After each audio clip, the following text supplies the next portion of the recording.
Well, we're in the middle of Liverpool, and who would think it? Massey Ferguson driving along the seafront. I absolutely love it. He's not carrying bales of hay though. He's carrying a flat loader, if that's what it's called. Low loader. Low loader. Flat bed or low loader. I think it's a flat bed rather than a low loader. There we go.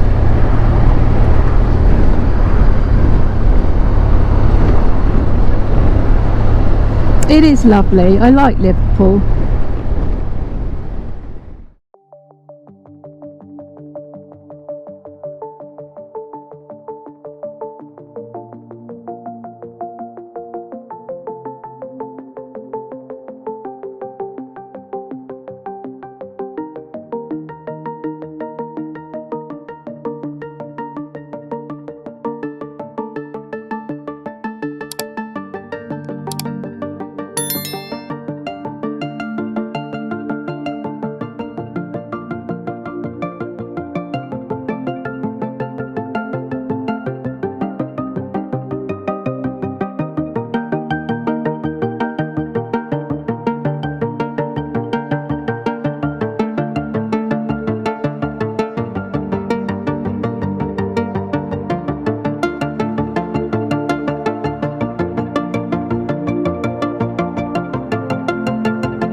Automatic, payment by card only.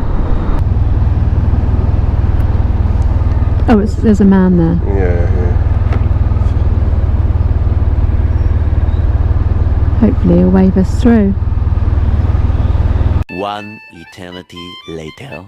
Took the wrong lane here. We did. Oh, he's taking card payment. Yeah, so there's obviously something wrong with the machine, so he's having to... Yeah, and now he's on his blower. A few moments later. Go on, get a move on, van. See if he'll let us through. Thank you. If you come through again, use the outside lane. Yeah, Okay. Sorry about that. Thank you for that. Cheers. Oh, that was kind. Yeah. Nice, friendly face. The Wirral sticks out like a sore thumb, separating Liverpool from North Wales. The roughly rectangular peninsula is about 15 miles long and 7 miles wide, and is bounded by the Dee Estuary to the west, the Mersey Estuary to the east, and Liverpool Bay to the north. Historically part of Cheshire, over the years most of it has gradually been taken over by Liverpool's ever-expanding greater metropolitan area. The name Wirral literally means myrtle corner in Old English. It is supposed the land was once overgrown with bog myrtle, a plant no longer found in the area, but plentiful around Formby nearby. The Wirral is a mix of docks, industry, nature reserves, countryside, residential, coast, estuaries, farming and seaside resorts. So this is New Brighton Promenade, or Promenade. Just get back on ourselves a little bit. Yeah. Just to take it all in. And look back at where we've come from. Over there, where all the cranes are, which will be Liverpool docks. Well, that's what you call a tower block. Yeah, cutting out all the views of the properties behind. Yeah. Look at that. Whoever gave that planning permission? But you know what I mean though? No. Look at all the lovely houses next to it, and then you get that. Yeah. They should have put it on the top of the hill more so it doesn't block anybody out.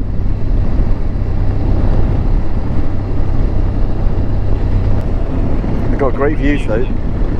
Well, yeah, they'll have phenomenal views. Yeah, imagine that. Wow.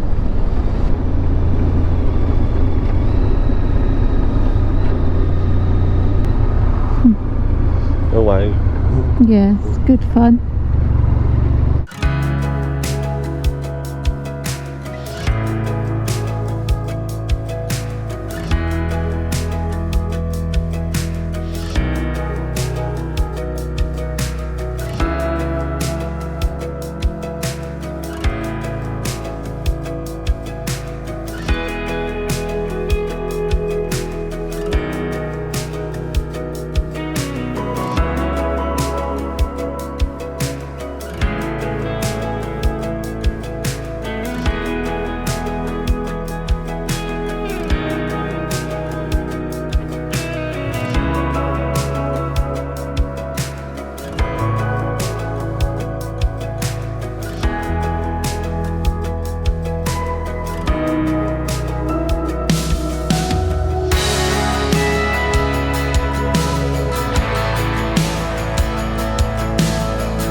At this point, we've just left England and entered Wales. The official border is just before the River Dee. There are 3 road crossings downstream of Chester, which is a bit of a pity because Chester is a very pretty historic city. But we have a rule that says we must always use the crossing nearest the coast. So we're taking a relatively new and rather curious road bridge. It's been dubbed the Bridge to Nowhere because it doesn't really integrate well with the existing network or add anything to it. The bridge was opened in 1998 at a cost of £55 million and links Flint and Coners Quay to the Wirral Peninsula. It's the largest asymmetric cable-stayed bridge in Britain and, as you can see, is very pleasing to the eye. Oh. Great bit of engineering. Certainly is.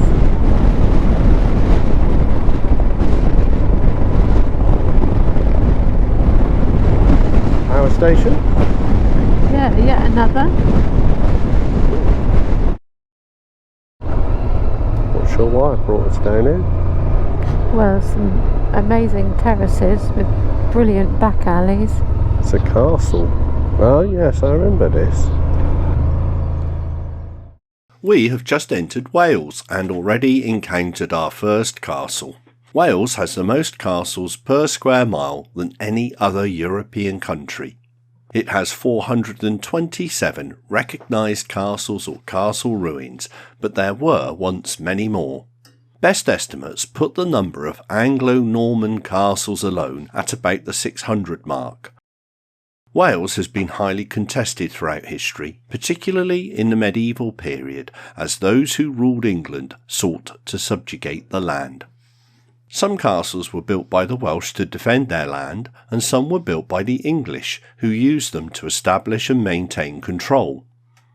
From the Norman invasion in the late 11th century up until Owen Glendower's uprising against England between 1400 and 1415, the Welsh and English were at it for 3.5 centuries.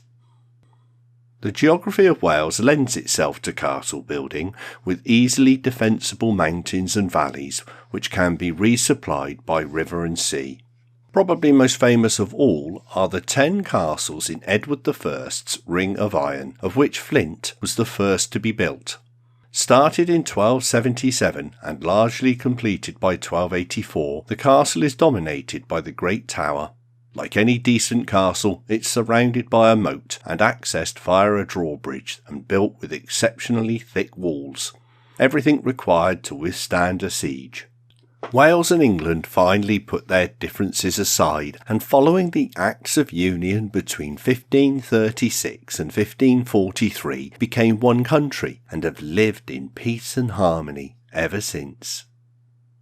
Some castles were dismantled, some repurposed as law courts and prisons, some developed into grand homes, but many were just left and eventually became what is possibly Wales's biggest and most successful man-made tourist attraction today.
Careful of the boy racers.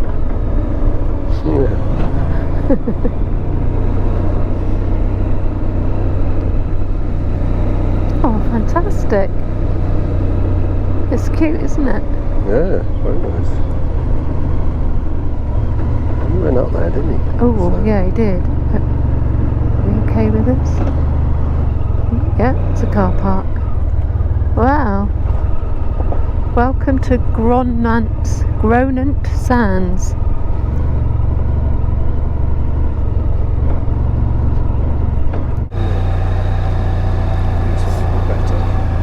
So this is the lovely sandy beach of Prestatyn.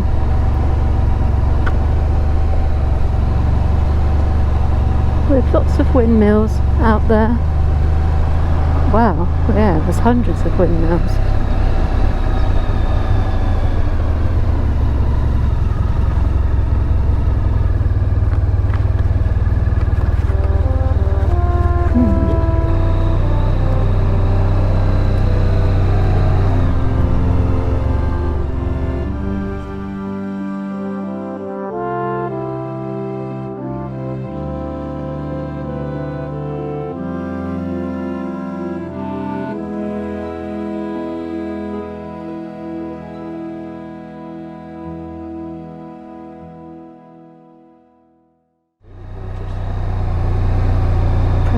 Prestatyn Sailing Club, and Prestatyn is a popular holiday destination, so we've got a lot of apartments. Pontins. Oh, it's Pontins, there we go. There's your chalet, Pontins.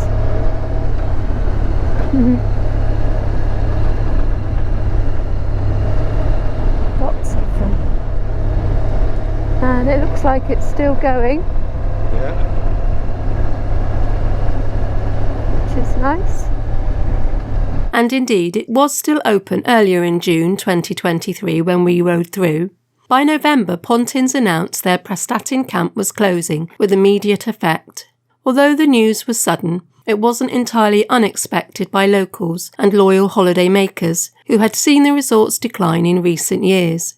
Much of the park's entertainment and attractions had been scaled down, and there was little more than the chalets left.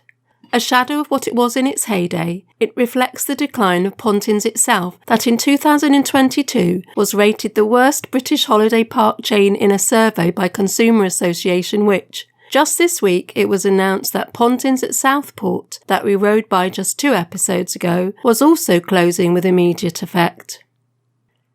Founded in 1946 by Fred Pontin, it was always regarded as Butlin's main competitor, but the camps were smaller and less expensive.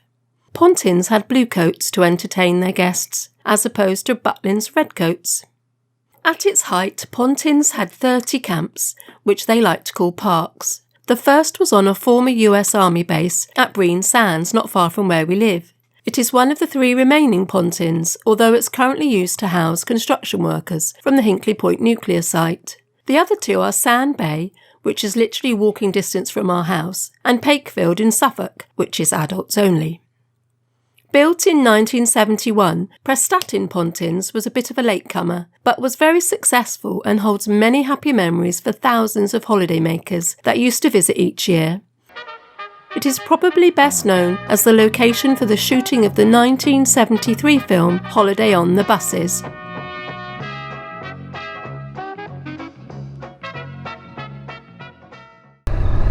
What's Nova? Leisure Centre. Wow, that's got pride of place. I wonder if they've got an outdoor pool. That would be lovely, wouldn't it?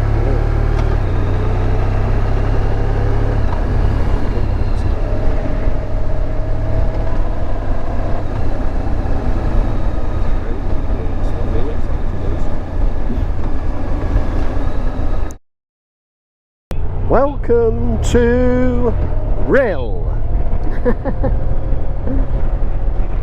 There's a lot of sand.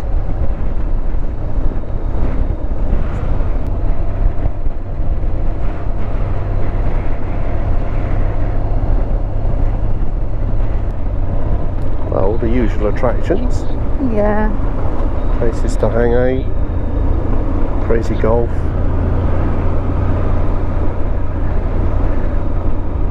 Some kind of tower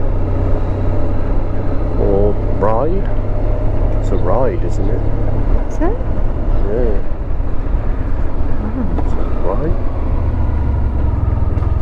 Yeah, it's in amongst other fairground style rides. I think it's one of these. You go round and round like you do in the old, with the baskets that fly out, you know? Oh gosh. Yeah, I don't think it's a ride. Well, no, I think it is. I think Oh my it goes goodness. like, Really? you know, like those ones that hang out on a rope and they go out, and I think you then go up. Oh. I might be wrong. I think it's been decommissioned. Yeah, I mean maybe. I think it's just a an mast. aerial thing. Yeah. Is it just a mast? Yeah, okay, fair enough. The tower started life as a temporary structure at the 1988 Glasgow Garden Festival, where it was known as the Clydesdale Bank Tower. Wirral acquired it and operated it as an attraction until 2010, when it had to close because the council couldn't afford the £400,000 worth of repairs required to keep the ride operational. It's stood fairly idle ever since, but apparently is now some sort of beacon, which probably explains why our mobile reception was excellent along this stretch. Wirral was once an elegant Victorian resort town, but suffered rapid decline in the 1990s and 2000s. Today, it seems to be a pleasant but fair to say unremarkable place, although we were only passing through, so let us know what you think in the comments.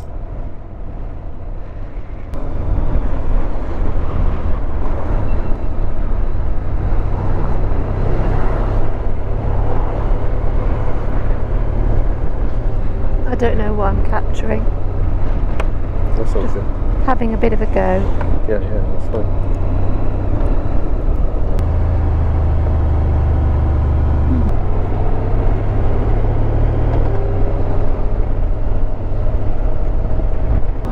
Certainly Holidayville, isn't it? Yes. Yes, very much so.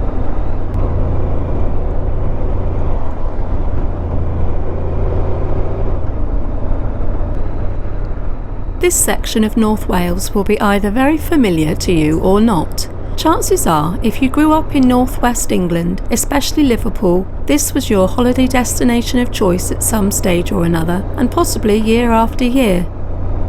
Wow, that is quite a sweeping bay, or beach I should say. For most southerners it will be unfamiliar. Our advice is to make the effort and visit. You'll be pleasantly surprised by the stunning beaches and scenery, and hopefully even gain an appreciation of the seaside towns that twinkle along this delightful 25 miles of coastline.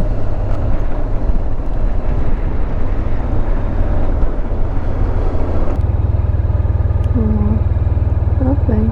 Yeah, very lovely.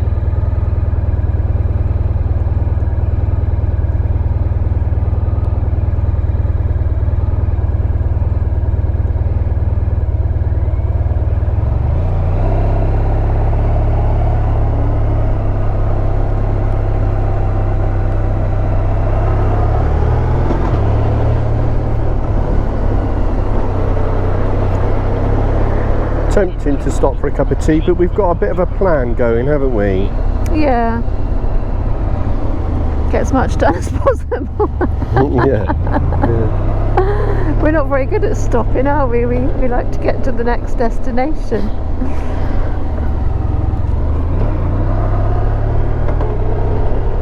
But we're on a roll at the moment, so we know when we're thinking, oh, that's it. I think we need to stop soon. We get that feeling, don't we? Yeah. But we're not quite there yet. No, I don't think so. I think we're alright. Quite happy to poodle along. It's a nice pace, it's just we're slowly Yeah. The poodling poodle along. pace. It's the same producing these videos, but you've got to know where to stop. I was tempted to press on and show you where we ended this day. It was one of the highlights of the whole trip. But I think I'll wrap it up here. Join us next week and discover what we think is possibly Britain's best Victorian seaside resort and coast road, all in the same place.